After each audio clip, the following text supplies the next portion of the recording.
Hello बच्चों, let's read a given question. The question says, in an imaginary atmosphere, the air exerts a small force F on any particle in the direction of the particle's motion. A particle of mass m projected upward takes a time t1 in reaching the maximum height and t2 in the return journey to the original point. Then A t1 is less than t2, B t1 is greater than t2, C t1 equals to t2, D option given. The relation between t1 and t2 depends on the mass of the particle. So to understand the question, यहाँ पे we need to understand about the concept of force due to gravity.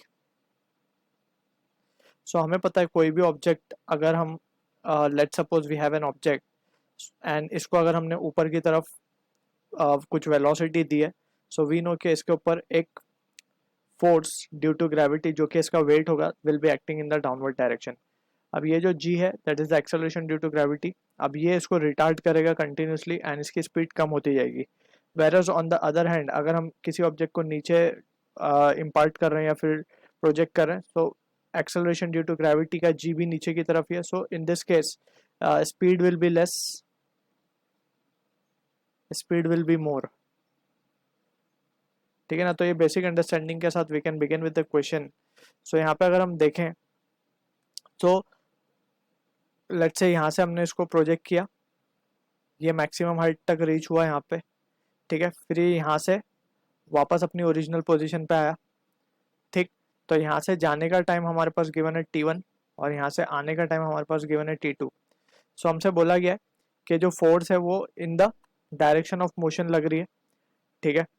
सो यहाँ पे अगर हम देखें तो first case में जब हम इसको ऊपर प्रोजेक्ट कर रहे थे तो फोर्स इस डायरेक्शन में होगी, जब ये नीचे आएगा तो फोर्स इस डायरेक्शन में होगी.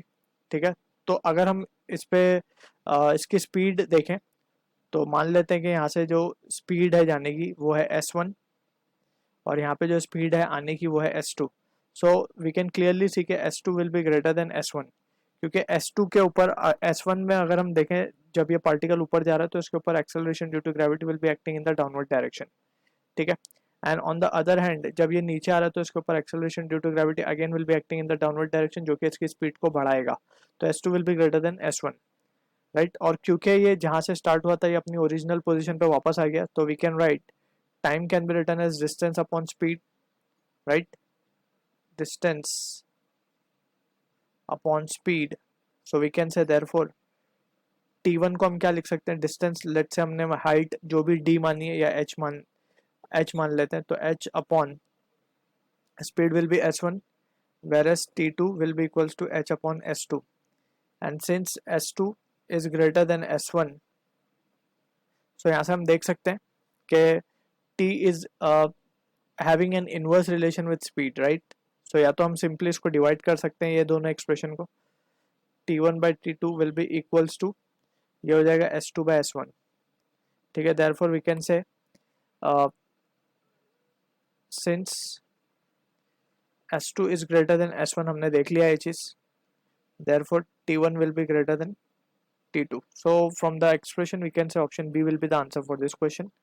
I hope you understood the solution. All the best.